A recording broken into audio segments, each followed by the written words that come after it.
unique style in some senses, with some great spin options in Rashid and Noor, obviously two standout guys that we'll need to prepare really well for. But as much as we look at the opposition, it's focusing on ourselves, bringing the best version of our cricket, and being confident that will be enough to win the game. Obviously the backdrop to this fixture has been sort of dominated by a bit of political discourse in the background.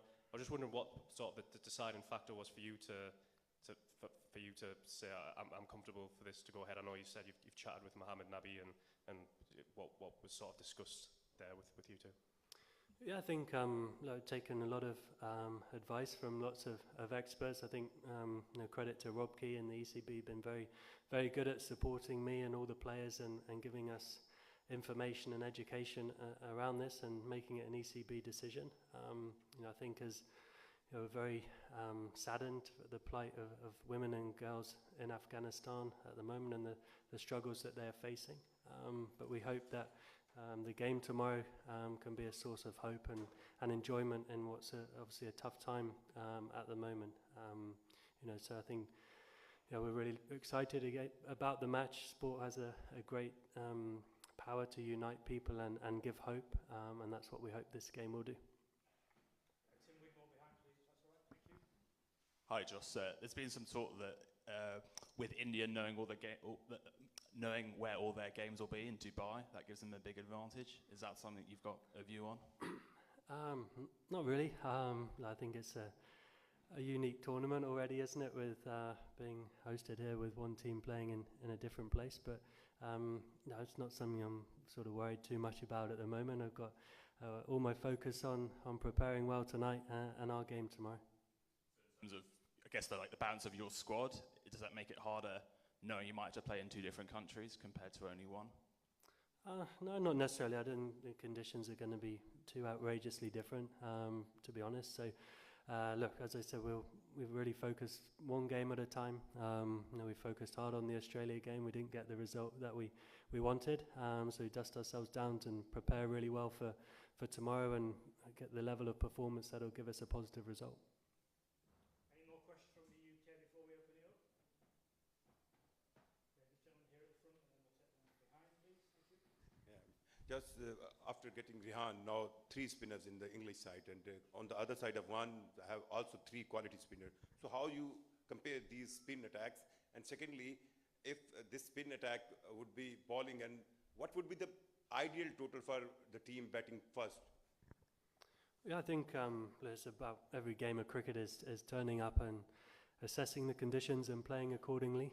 So I think sitting here tonight and giving you a guess at a total is quite hard. But we know that Afghanistan possess some fantastic spinners and they're the cornerstone of their side.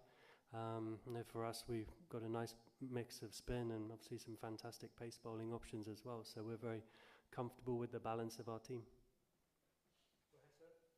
Harry Brook is a great performer, but he's not been doing well recently. Are you concerned about his form, and what did you expect from him in the next match? No, I don't have any concerns for Harry. Harry's one of the biggest and brightest young players in the world game. So obviously he has high expectations for himself and wants to perform well and be a match winner for the side. And generally speaking, a player of that quality, the longer they don't do that, the closer they are always to coming back and performing really well. So we know he's an important member of the team. He's, as I said, one of the best young players in the world. So we got full trust and confidence in him. A couple more. Daniel from Cric Info, just on the far side. We've got a mic for Daniel, please. Thank you. Hi, Jos. The Afghan captain Hashmatullah Shahidi was here, and one of the things he said was it suits Afghanistan slightly better generally when they bat first, and I just wondered if you have a view on whether you'd like to bat or chase, given do seem to be a bit of a factor against Australia.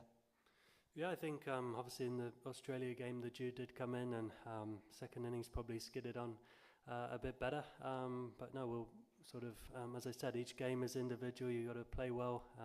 The toss doesn't guarantee a result either, so whatever happens at the toss, we know we need to put in a level of performance to win the game.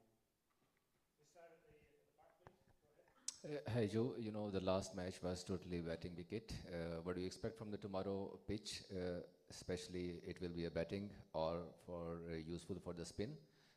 And what do you think? What about your pace attack, especially the way they bowled against Australia? It wasn't up to the mark.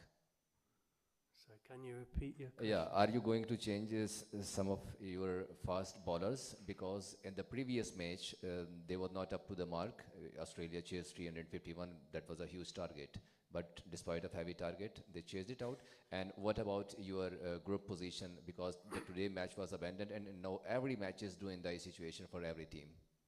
Yeah, I think pretty much from the start of the tournament, every game is a must-win. So we've got 2 games left, and to progress further, we know we have to win those games. So that's a very clear situation for us to be in.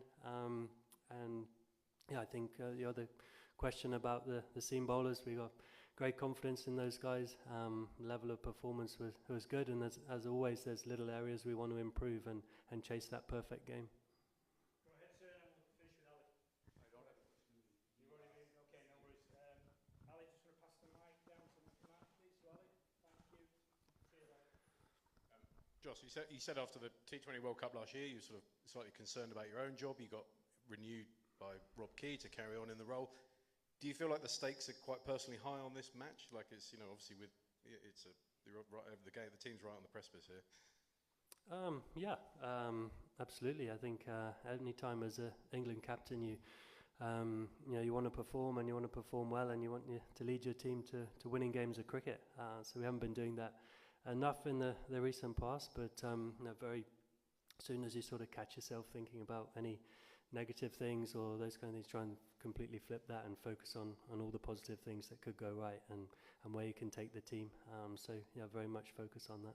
Cool. And just to follow up on that question earlier about the quicks and kind of what you're expecting from them this game, given the Australia game. How was the kind of debrief with the bowlers, and what are you kind of expecting from them looking ahead to this match? Yeah, the debrief was pretty easy, to be honest. I thought, as we all felt, that we did good things in phases and probably just weren't quite consistent enough in a couple of areas. And also, sometimes you've got to give credit to someone who plays an outstanding innings. So, we've sort of parked that now. We look forward to the game tomorrow. The guys have all prepared really well. We turn up with a lot of positivity and trying to impart our style of play on the game tomorrow.